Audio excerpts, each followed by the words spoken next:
Peace. So I noticed that some of you of the Caucasian persuasion are having a tough time reconciling my rock and roll is black video regarding the Beatles. And I don't mean blatant bigots like Duncan, who had a nerve to say something like this to guitar god Gary Clark Jr. for covering the Beatles' Come Together, a song that was based on Chuck Berry's You Can't Catch Me. But I mean those of you who actually agree with the premise that rock and roll is indeed black, but you still felt the need to add a well actually or broader context that no one asked for. You felt the need to defend the Beatles even though the original post was not in offense of the Beatles, saying things like the Beatles always acknowledged their black influences and paid homage to their black idols, despite the fact that I literally provided a screenshot of Chuck Berry having to sue John Lennon to get credit for his influence in the song Come Together.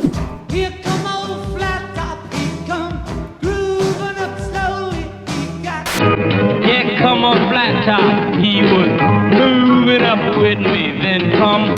Here come a flat top, he was moving up with me, then come. Here come old flat top, he come grooving up slowly, he got... After settling the suit, John Lennon claimed he did nothing wrong and that song is all him, no one else. Even though Paul himself told him originally that the song was indeed a Chuck Berry ripoff, and instead of simply paying the credit in the first place, the Beatles decided to alter the song just enough to hide Chuck Berry's influence, which was unsuccessful, hence the lawsuit. The Beatles know what we know. There's a big difference between paying homage and paying Dad Monte, and John Lennon didn't want to do the latter. Y'all in here saying, well, the Beatles wrote their own original songs too. Yeah, and Jeffrey Dahmer also ate vegetables. What's that got to do with the price of tea in Ghana? Two things can be true. The Beatles wrote their own originals, and the Beatles would not exist without black music. And then there are those of you who challenge the idea of rock and roll being a black cultural expression by calling rock and roll a developing influence that I suppose it took non-black people to help complete, which is of course the colonizers' mentality when you refer to developing nations to justify your theft of resources and people. You see, this is a bit of a paradox, a conundrum, if you will, a quandary. You've been taught to believe that black people were kidnapped and strewn across the globe for manual labor only. So the theft of black intelligence and creativity strikes a nerve. You won't blatantly disagree, but being in the presence of black intelligence dismantling the myth of white supremacy doesn't sit well with you. It makes you feel some type of way. Y'all don't consciously believe in white supremacy, but you've been so conditioned with white hegemony that when presented with evidence of black excellence, it triggers a defensive mechanism within you.